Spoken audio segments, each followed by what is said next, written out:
Bom dia. Nessa Bom semana eu dia. já dei um fio de Paraxá. Eu vou retomar aquilo que a gente falou e a gente continua. Então, nessa Paraxá, a gente tem, logo no início, a Rivká. Ela estava grávida, e a Torá não deixa muito claro, mas a Torá fala que se for assim, para que eu existo? Você não sabia que quando fica grávida dá um pouco de desconforto, enjoo? Parece que ela estava incomodada com alguma coisa. E aí, em vez de ir no médico fazer ultrassom, ela vai buscar Hashem. Atelech lidroshet Hashem. Vai buscar Hashem. E aí, Hashem diz para ela que ela tem dois povos e etc. Então, conforme Irache, explicação clássica, ela estava passando na frente da casa de idolatria, o bebê queria sair. Ela passava na frente da yeshiva, o bebê queria sair. Ela ficou preocupada. Peraí, qual que é a dele? Qual que é a dele? E aí ela procura Hashem, que ficava em Jerusalém, ela estava em Hebron, e Shem era o representante de Hashem, era o profeta, e ele diz para ela que você tem dois povos na tua barriga, certo? Que seria o Jacob e o Esaú. E ela então se tranquiliza entendendo que são dois bebês e não um só.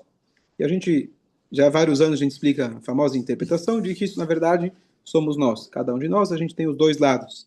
O Yehudi não vai conseguir ter clareza e se entender enquanto ele não entender que ele tem dois dentro dele. Porque o Yehudi tem hora que quer fazer mitzvah, tem hora que nega, tem hora que fala que não acredita, tem hora que quer fazer o bar mitzvah do filho, mesmo que diz que não acredita em Deus, e quer fazer o brit milá do filho, mesmo que... Então, essa é a explicação clássica, que cada Yehudi ele também tem essas duas tendências. E a gente tem que entender que são duas tendências que funcionam ao mesmo tempo, e a nossa escolha é diária de qual das duas a gente quer seguir. Esperamos que a gente faça a boa escolha. E, e como que o senhor lida com as duas Como tendências? que eu lido? Todos os dias, toda hora, cada vez, o Yetzirará vem com um plano diferente. Se eu tivesse uma receita única para te dizer, olha, você faz assim, assim, que você consegue lidar com ele, eu te diria, mas não tem. Cada dia é um desafio diferente. O Yetzirará faz parte da nossa essência, e a Hashem, ele coloca os dois de uma maneira muito equilibrada, no sentido de que quanto mais você cresce espiritualmente, teu Yetzirará também ele avança. Então ele vai te atacar de formas diferentes. Só dar um exemplo Hum, é, clássico do Perkei Avot. O Perkei Avot ele diz, não estou fugindo da pergunta, não, realmente é o que então tá bom. não tem uma resposta única. O Perkei Avot ele diz, Akinata vave akavod motzin tadam min haolam. Que a inveja, né, os ciúmes, o desejo e a busca pela honra tira a pessoa desse mundo, arrebata a pessoa desse mundo. E nossos sábios dizem que essas três coisas, elas estão escritas na Mishnah de ordem cronológica. Que quando você é pequeno, você vê que o outro tem o carrinho mais legal que o teu. Você não quer emprestar o teu e você quer o dele. Então, primeiro vem a inveja, os ciúmes. Depois, chega na adolescência, o Yetzirará principal é Tavá, o desejo, certo? Os desejos que tomam conta, às vezes, eventualmente, da pessoa. E a pessoa tem que lidar com isso. Mais tarde, quando ele é velho, o que ele busca? A volta. Falaram de mim, meu nome, etc. Então, o Yetzirará, ele vai mudando as fantasias dele, mas ele está sempre aí para tentar pegar a gente no ponto fraco. O que você precisa fazer? Todo dia, rezar, estudar, se conectar, para a gente conseguir transformar todas essas tendências, para a gente poder servir a Hashem. Então, vamos lá. O que Hashem fala para ela? O que quer dizer Hashem? Então, conforme a interpretação clássica do Rashi, o Shem, filho de Noah, ele vai lá falar para ela, olha, você tem dois povos, o Shnei Leumim, dois povos vão sair do seu útero, o Leom Ematz, e um reinado, ele vai vencer o outro, vai dominar o outro, Verav e Avod sair. Vamos traduzir essas palavras. Verav, o que é Rav? Rabino. Mas o que quer dizer Rav em hebraico também? Rov, quer dizer muito, maioria. Grande, maioria. E Avod vai servir o jovem. O grande vai servir o jovem. Vamos ver quem é o grande e quem é o jovem. O que significa isso? Mas isso é a afirmação que ele falou para ela, olha, são dois povos, um vai dominar o outro e o grande vai servir o jovem. Tá bom? Ok. E aí nascem os filhos, etc. Conforme o Ramban Nachmanides, ele tem uma explicação diferente e muito bonita. Ele diz o seguinte, ela estava incomodada, como eu falei, que era um filho, que ele vai para um lado e vai para o outro.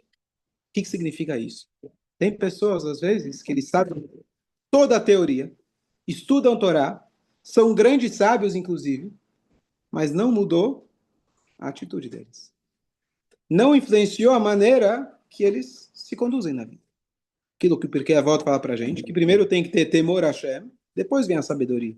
Mas, às vezes, a pessoa pode encarar a Torá como uma teoria muito bonita, uma ciência bonita, mas a pessoa não consegue incorporar isso, a pessoa não consegue trazer isso para o sentimento, para o coração. Então, quando a Rivka vê o filho, que ele quer estudar a Torá, bom, legal, mas depois ele quer fazer idolatria, então, será que ele é um grande estudioso, mas ele não aplica a Torá? Isso é grave. A gente tem alguns exemplos disso, por exemplo, Ahitofel, professor do David Amelech, ensinou para ele duas coisas, está no Pirkei Avot. Ele era um grande gênio, sábio, tudo o que ele falava em absoluto se concretizava, ele sabia tudo de Torá. A palavra dele era praticamente a palavra de Hashem. Contudo, era uma pessoa corrupta por dentro. Era corrompido. Então ela está preocupada, será que esse filho que eu vou ter vai ser assim? Ele quer estudar na Yeshiva, mas ele também, depois da Yeshiva à noite, o que ele faz? Ele vai para a casa de idolatria. Eu comentei no outro dia, por que ela passava na frente da casa de idolatria? Está escrito quando ela passava. Boa! Então eu falei, prestou atenção, que antigamente todos eram casa de idolatria. Qualquer casa que você passava era idolatria, não precisava ir num lugar específico, é só uma explicação. A outra é que ela passava na frente da casa de idolatria para tentar pegar as pessoas, para trazer eles para a Torá. Você não pode entrar na casa de idolatria, mas quem já saiu de lá, você pode ensinar para eles um único Deus, falar que não tem outros deuses e etc. Bom, então conforme o Ramban, essa era a preocupação grande dela, então o que ela fez? Ela fez o seguinte, ela foi buscar Hashem. O que é buscar Hashem? Rezar. Não a interpretação que a gente falou antes, que foi buscar o profeta, mas foi rezar, foi se comunicar com Hashem. Dirshu Hashem beimatzó, busque Hashem quando ele é encontrado. Isso se refere às rezas que a gente faz, tchuvá que a gente faz nos 10 dias de tchuvá. Então ela foi buscar, foi conversar com Hashem, diretamente com Hashem. Por que ela foi rezar? Porque ela foi fazer o seguinte teste. Quando uma pessoa, ele estuda a Torá apenas porque a teoria é bonita, a ciência é bonita, ele vai gostar de rezar ou não vai gostar de rezar? A pessoa que reza para Hashem reconhece que a Torá é de Deus? Não. Ele senta, deita, com o livro, Deus nos livre sem a kippah, sem o tzitzit, abre lá a Guemará, o estudo, que bonita essa história, que legal. E não dá a mínimo, não dá o respeito. Se a pessoa ele entende que a Torá é de Hashem, então ele vai rezar. Rezar é conectar. Você vai entender que você está tendo a oportunidade diária de se conectar com Hashem através da Torá. Então o que ela foi fazer? Ela foi rezar e ela usou isso como um teste, como um termômetro. Se o bebê na hora da reza quiser sair, então, ufa. Então não está tão ruim assim. Eu não sei o que é, mas não é uma pessoa corrupta. Porque se na hora da reza ele quer sair, quer dizer que ele está gostando, ele quer rezar, ele quer se conectar. Se ele não quiser sair, aí eu estou em apuros. É aquele bebê que ele quer estudar, mas não está nem aí para rezar. Quando ele termina a estivar, ele vai lá para a casa de idolatria. Deu para entender? E quando ela foi rezar, ficou claro para ela que o bebê sim quis sair. E de alguma maneira, Hashem falou para ela que eram dois. Por que o bebê quis sair? Porque Yaakov, ele queria estudar e ele ia se conduzir de acordo com a Torá. Ele entendeu que a Torá é conectada com Hashem. Isso foi que trouxe conforto para ela. Por que eu estou trazendo toda essa explicação? Porque às vezes a pessoa, ela estuda bastante. Chega na hora da reza, não, preciso correr para estudar mais. Não estou com tempo para rezar. Vou gastar do meu tempo para rezar, hoje Rosh Chodesh, Musaf, Torá. Não estou ganhando nada com isso. Prefiro sentar, estudar, desenvolver meu intelecto e vou me conectar com Deus através da Torá. É o mesmo Deus. Ele também espera a tua reza. Faça com kavaná. Se você só quer rezar para rezar rapidinho para estudar, então a tua Torá está desconectada de Hashem. Você está estudando ela pelo teu interesse. Então a reza é o nosso termômetro. Se você quer fazer com que a Torá ela saia do intelecto e ela penetre no teu sentimento, no coração, mude tua conduta, tem uma única receita, chamada tefilá, chamada reza. Reza é o momento que você consegue interiorizar os conceitos da Torá para você se transformar. E não ser uma pessoa que conhece as coisas, mas você não age dessa maneira. A tefilá é o momento que a gente consegue interiorizar, se conectar com as ideias da Torá, com os conceitos da Torá, e você começar a viver dessa forma. Esse é o propósito da reza. Foi isso que ela foi fazer. Ela foi rezar para poder ver quem era esse bebê. Então é essencial a gente se dedicar na reza e entender que esse é todo o propósito da reza. É louvar a Deus, é agradecer a Hashem, é pedir para Ele. Mas com tudo isso, é você reconhecer que a única existência, a única coisa que existe é a Hashem. Portanto, eu vou conduzir minha vida de acordo. Isso que o senhor disse, Rabino, tem a ver, né, com esse mês de Kislev que nós temos, que é o mês de Hanukkah. O senhor disse, você pode estudar, você pode, mas você Perfeitamente. não. E exatamente esse é o milagre, que eles queriam destruir a nossa fé, né, Perfeitamente. deixar o Perfeitamente. Muito pertinente o que você falou, que justamente os helenistas, Sim. eles eram a favor da ciência da Torá, mas não da conduta da Torá. E tudo que não era lógico na Torá, descartava. Então, é justamente isso. A ideia do Hanukkah, da luz, etc. A luz da Torá é você se conectar e entender que não existe o médico que fuma na Torá. Se o rabino, ele não cumpre a Torá, tá certo? Então ele não pode ser um rabino. Certo? Ele tem que refletir no seu dia a dia aquilo que ele ensina, aquilo que ele estuda. Claro, todos nós somos humanos e a gente perfeito é só Hashem, mas a gente tem que se esforçar todo dia para a gente continuar crescendo e viver de acordo com a Torá. Certo? E sim? O Nessim não é um médico que fuma. Não. Ele é um médico que estuda. Com certeza não. Tudo. Muito, muito. E aí eu comentei, eu vou repetir, achei isso fantástico quando eu escutei isso. Nessa paraxá você vai ver mais pra frente que o Yitzhak, ele vai lá e ele quer abençoar o filho. Qual o filho que ele quer abençoar? Ele quer abençoar aquele filho que é o perverso. Será que ele sabia que ele era perverso? Será que não sabia? Tem as várias interpretações, que ele sabia, mas ele queria despertar o potencial. Ou que ele era cego, ele não sabia. Mas ele vai lá e ele quer abençoar. Para que fazer esse negócio de abençoar? Abençoa os dois e está acabado. Você começa com problemas e vai causar problemas. E depois Jacó vai fazer a mesma coisa com os netos. Você abençoa um, não abençoa o outro. Que história é essa? Esse vai, esse não vai. Chama os dois filhos, que vocês sejam abençoados. Shalom al Israel e pronto. Tá certo? Que história é essa ele quer abençoar? O que ele escolhe? E toda essa história da venda, comprou, do irmão, pegou e etc. Depois ele descobre. Aí depois chega o Esav, coitado. Dá até que dá pena dele. Chega lá, chora, mas não sobrou brachá para mim? Aí o pai fala, não, agora eu já fiz ele Hengvir Samtivlach, eu já coloquei ele como patrão, como dono, então tudo que você ganhar vai para a empresa, vai para ele, então não tem como te dar mais a brachá. Mas ainda no final ele ainda dá para ele brachot, etc. Como fica? Que significa tudo isso? Eu vi uma explicação esse ano diferente, que eu achei muito bonita, que é baseado esse primeiro esclarecimento que Hashem deu para Rivka. Através do Shem, o que ela falou? Verav Yavod Tzair. O mais velho vai servir o mais jovem. Certo? Vamos ver o que significa servir, o que quer dizer mais velho. Quando a gente fala Rav, mais velho, você entende que é o filho primogênito. Quem é o primogênito? O que saiu primeiro. Esav, ele vai servir quem? O Yaakov. Tá certo? Já estava previsto? Já estava previsto? É isso que ia acontecer? Então vamos lá. A palavra Rav, além de significar grande, né, fisicamente ou mais velho, Rav a gente usa para termos espirituais. Como se chama um rabino em hebraico? Rav. Então a grandeza é espiritual.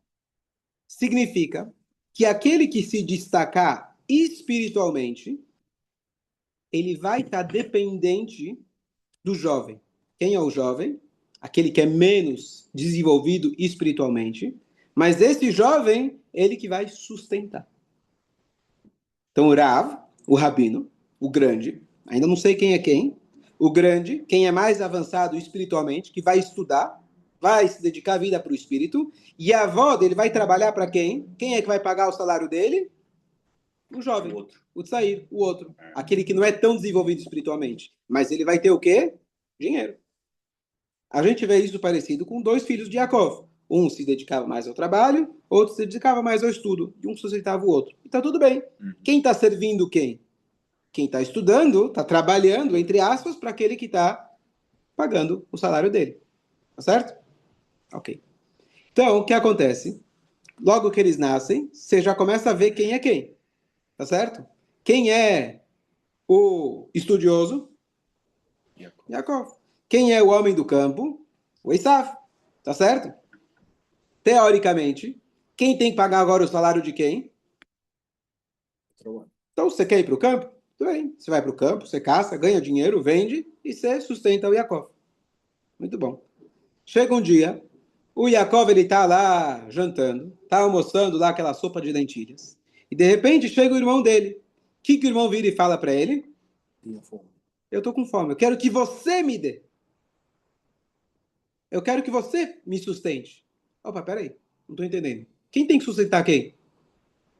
Você veio do campo, você é o homem que está trabalhando. Eu tô aqui na Estivá, eu ganho, né, o salário mínimo, vivo lá uma vida apertada, quem tem filhos lá em Israel, Mea Shearim, etc. Certo? O homem vai, se dedica, estuda, a esposa trabalha um pouquinho, consegue alguma coisa, tá certo? Vive uma vida mais simples possível. Você, Isaf, está querendo que eu te dou a minha sopa de dentilha?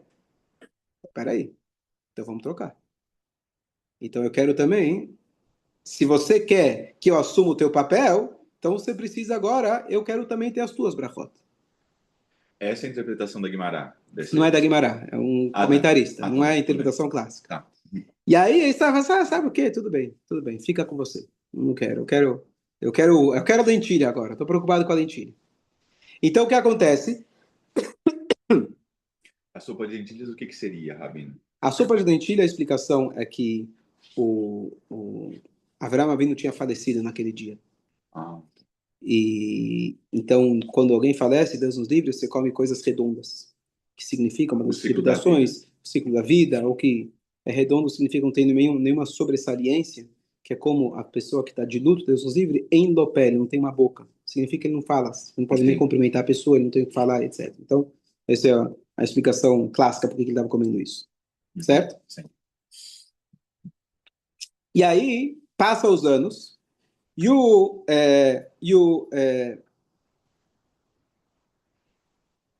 aí o que acontece? Faltou um detalhe só. O Yaakov, ele fala, então você quer que eu te sustento? Então, a gente não sabe quem é quem. Lembra Abraha, que a mãe descobriu? O mais avançado espiritualmente, ele vai ter que sustentar o menos avançado. Então, peraí, se você quer que eu te sustente, então eu vou precisar ter mais dinheiro. E você que seja o tzadik. Não condiz bem com a história do Cohen, etc. Mas não é como a interpretação do Rashi. Mas se você quer que eu seja aquele que te sustente, tudo bem, eu te pago. Então aí você vai para Estivá. Tá certo? Você tem que ir lá e ir para Estivá, se dedicar. Concorda? Entendeu? Dois irmãos. Um estuda, outro trabalha. Aquele que trabalha vira e fala, não, eu quero que você me paga. Tá bom, eu te pago, então vamos trocar. Eu vou para o trabalho e você vai para Estivá. Tá certo? Esav, ele fez essa troca? Não, você me paga e eu ganho, certo? Eu quero ganhar dos dois lados. Mas os anos se passam, chega Yitzhak, que sabia dessa troca, conforme essa interpretação. Ele vira e fala, tá bom, vocês trocaram? Então deixa eu chamar o Esav. Esse é o filho que vai ser o estudioso, ele é o mais velho, ele vai ser não só grande, que ele nasceu primeiro, ele vai ser agora aquele que vai se dedicar, vai estudar, e o Jacó vai sustentar ele. Eu quero só reafirmar aquilo que vocês fizeram. Só que a Rivka percebeu que essa história não ia dar muito certo. Ele fez a troca, mas ele só quer ganhar dos dois lados. Ele não vai ser, talvez na teoria, talvez em potencial, mas ele não vai conseguir ser o estudioso. Ela olhou para o filho e viu esse cara do campo. Ele não tem como ser o cara que vai para a Yeshiva. Mesmo que você pague para ele o salário, né? Muita gente fala, não, mas é fácil ser rabino. Você quer ver? Você quer vir? Quer tentar? Tá certo? É fácil se você consegue, tá certo? Hashem coloca cada um na sua, tá certo? No seu potencial, no seu lugar. Então, não necessariamente é fácil. Não, mas o cara fica sentado lá estudando o dia inteiro. Quero ver você sentar e estudar o dia inteiro. O Esav, ele tinha, como chama? ADD, como chama assim em português? Como fala? TDAH, certo? Não tinha Ritalina que fazia ele sentar no lugar. Não dava, tá certo? Então o pai quer falar, não, agora você vai ser estudioso, você é meu filho mais velho, primogênito pela Torá, é aquele filho, teoricamente, aquele que vai ser mais dedicado, etc. Então, eu vou te dar a brachá para reafirmar. E o que é a ideia de uma brachá? Brachá não é uma invenção. Eu não posso dar uma brachá para você que você não tem. Brachá é você realizar o potencial de alguém. Isso é abrahá. A palavra abrahá significa você puxar, você canalizar. Não adianta dar uma abrahá que não existe. Eu quero que você seja. Se lá em cima não está escrito para você, não vai acontecer. O que é abrahá que a gente faz todo dia? Rosh Hashanah eu rezei, pedi para Hashem me dar dinheiro pro ano todo. Pronto. Só volto no ano que vem na sinagoga. Todo dia você ficar rezando para lembrar ele, esqueceu? Não, a brachá está lá, está reservado para você. Mas todo dia você tem que fazer um saque. Essa é a brachá, você puxar daquilo que já tem para você. Então o pai, ele quer reafirmar. Você é o filho mais velho, você vai ser o estudioso, o Jacó vai te sustentar. Arifká viu que talvez o potencial, quando o Mashiach chegar, Eissá vai ser ótimo, maravilhoso, mas agora, lamento muito, isso não vai dar certo. Então o que ela faz? Jacó, ele tem que assumir os dois papéis. O Esaú, ele vai trabalhar? Vai. Ele vai roubar. Ele não vai sustentar o irmão. O que Yaakov ele tem que fazer agora? Tem que estudar a Torá e vai ter que sustentar também. Como que ele vai fazer isso?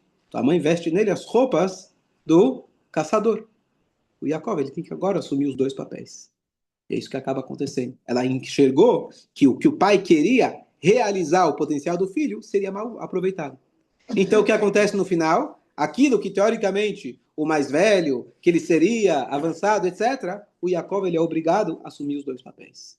E é isso que acaba acontecendo na nossa paraxá. Consequentemente, curiosamente, na próxima paraxá a gente vai ver, o Yaakov ele vai se casar com quem? Teoricamente, ele queria casar com Rachel. Rachel é a esposa do homem que está no coila, do homem que está na estivá. Aquela esposa, boazinha, certo, tranquila. Você fica estudando, a gente leva uma vida simples, está tudo tranquilo. Essa era a esposa que era para ser para o Yaakov. A Leá, ela era a mais velha, ela teria que ser a esposa de quem? Do Esav. Caso entre primos, era assim, tá certo? Mas aí o que acontece? Já que ele teve que vestir a roupa do irmão, já que ele teve que assumir o papel do irmão, o que acontece? Então você vai ter que casar com a esposa do irmão também, não vai ter jeito, tá certo? E a Leá mereceu isso, porque, coitada, ela chorou muito para Deus, senão ia cair no Esav, não o Esav potencial, não o Esav que poderia ser o grande estudioso, etc.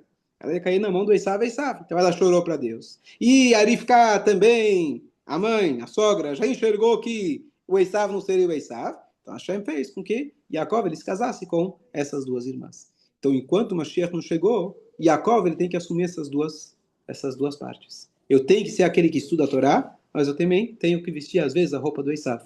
Então, hoje em dia, não dá para a pessoa falar, eu vou só estudar a Torá. Tem pessoas sortudas, digamos assim, que tiveram esse privilégio de só estudar a Torá. Mas a grande maioria, nós, do povo judeu, você poderia dizer, bom, se nós somos o povo do livro, Hashem deveria fazer um esquema que a gente estuda a Torá. É um povo que estuda. Como vocês se viram? Se viram. Não tem problema. Não falta dinheiro. Mas na prática você vê que a grande maioria não foi isso o projeto que a Hashem fez para a gente. Então nós, Yodim, temos esse papel duplo. Estudar a Torá e no campo de trabalho também se desenvolver. Os prêmios nobres, quem ganhou? Em porcentagem, maioria, somos nós. A gente tem que vestir as roupas do Esav até para garantir todos os inimigos do Ocidente. Quem é que tem que garantir? Somos nós. A gente tem que se preocupar com o Irã e com todas essas ameaças, que não são só ameaças para a gente, ameaça para o mundo inteiro, a gente sabe disso, certo? Quem é que tem que assumir isso? Teria que ter esse Esav. Se Esav tivesse feito a parte dele, ou pelo menos Yaakov iria trocar com Esav. São dois irmãos, um cuida do estudo, outro cuida do mundo e está resolvido. Mas nós, o povo de Israel, foi passado para a gente. Enquanto o Mashiach não chegar, a gente tem que lidar com os dois. E essa é a brachá, então, que o Yitzhak acabou dando para o Yaakov. Chega o irmão, fala, e brachá para mim. Agora não sobrou nada para você. O Yaakov ficou com tudo. Ele teve que assumir tudo. Você trocou com ele e não pagou a tua parte.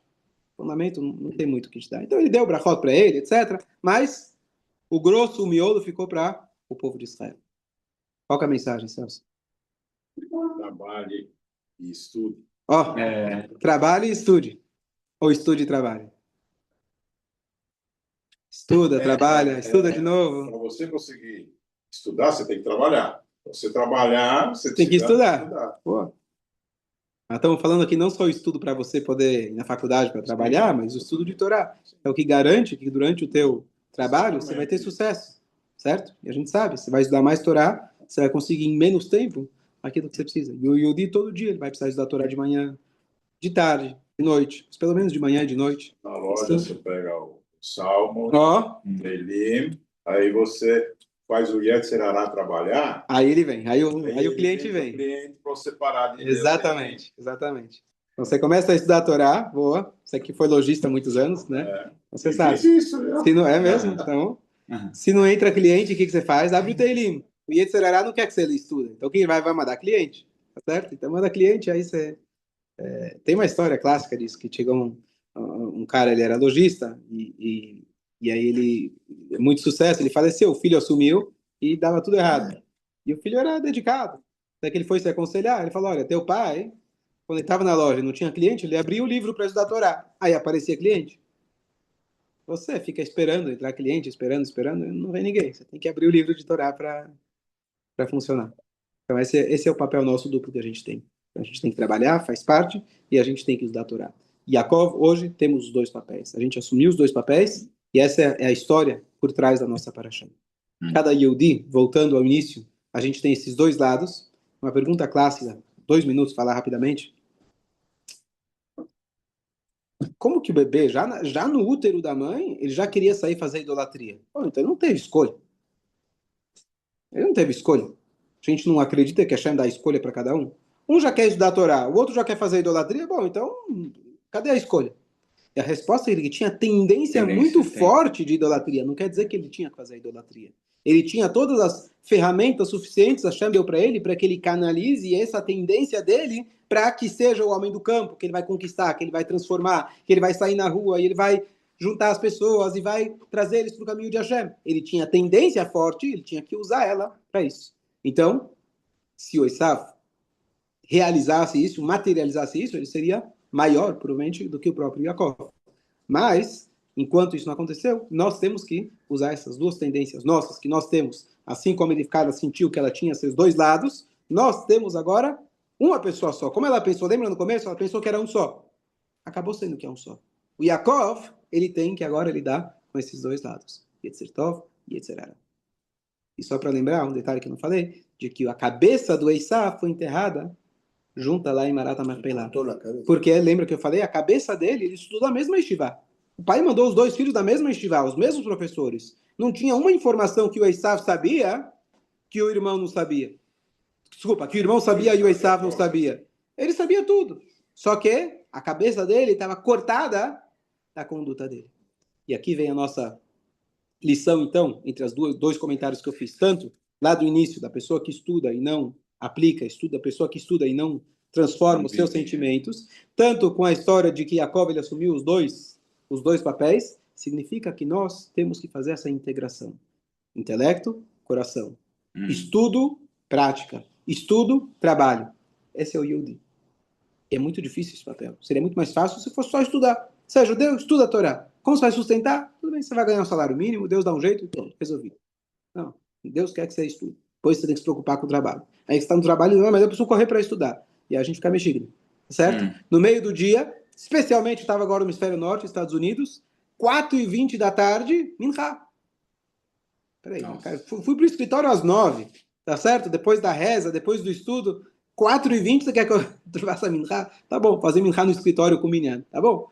Aí você para tudo que tá fazendo, vai lá e faz Minyan. Aqui a gente o nosso horário mais cedo é 5h25. Já dá para, já sai do escritório mais cedo, mas o cara tem que parar no meio do dia e fazer Minha. Esse é Yehudi. O tempo todo a gente tem que estar lidando com esses dois lados. Como que eu lido? Todo dia é uma luta. Às vezes você ganha, às vezes você perde. Quando você perde, levanta, coragem de novo e continua. Não deixa cair, não fica triste, porque você fica triste, você fica deitado no chão. Tomou um tiro, se levanta, recupera, bota um band-aid e segue a vida. A gente tem que continuar lutando. Enquanto Mashiach não chegar, a gente vai ter essa luta. E essa luta é o objetivo pela qual Hashem criou o mundo. Quando Mashiach chegar, é game over, a gente conseguiu superar. Enquanto isso, a gente tem essa guerra diária, todos os momentos. Rabino, pela Torá, né? Se Vou concluir aqui. Concorda. E Tchabes a todos aqui. Deixa eu só parar a gravação. Fala. Então, pela Torá, né? Tem o Esav e Yaakov, né? Que eles tinham essa tendência já desde o ventre materno, né? De Rivka, e seguiram a tendência. Né? Então, você observa um segmento de uma tendência da infância, do útero, e que é o que acontece muitas vezes no ser humano. E também tem um exemplo de Moshe Rabbeinu, que ele transformou completamente a tendência, porque ele Sim. era para ser um ladrão, uma Sim, pessoa, e ele transformou. Então, natural, você observa esses dois exemplos. Só um detalhe, isso que você comentou agora é um Midrash, que fala que quando teve um rei, um comentário de um Midrash, que teve um rei que ele mandou um desenhista desenhar a face de Moshe, e ele sabia, tinha gente que sabia analisar, né? Você vê a face de alguém, você vê quem é a pessoa. Ele falou, essa pessoa é uma pessoa terrível. Era Moshe Rabbeinu. E é como fica? A resposta é que Moshe Rabbeinu, ele tinha todas essas tendências e ele se transformou. Só que esse Midrash não está em nenhum Midrash. É um comentário que existe muita discussão se isso é verdade ou não é verdade. Porque surge esse comentário, mas você volta nas fontes, vê se tem nos livros originais ou não tem. Então é um tema de muita discussão se Moshe Rabbeinu tinha ou não tinha. Ele era Mas o gago, ele falava, eu conceito... não posso ser. E Sim. Deus falava, Tudo bem. né? O conceito é verdadeiro. Se ele se aplica a Moshe ou não, então é uma questão de Entendi. Então, só para deixar Não, claro. Mas pode falar. A ideia é assim, a gente tem que transformar. Fala.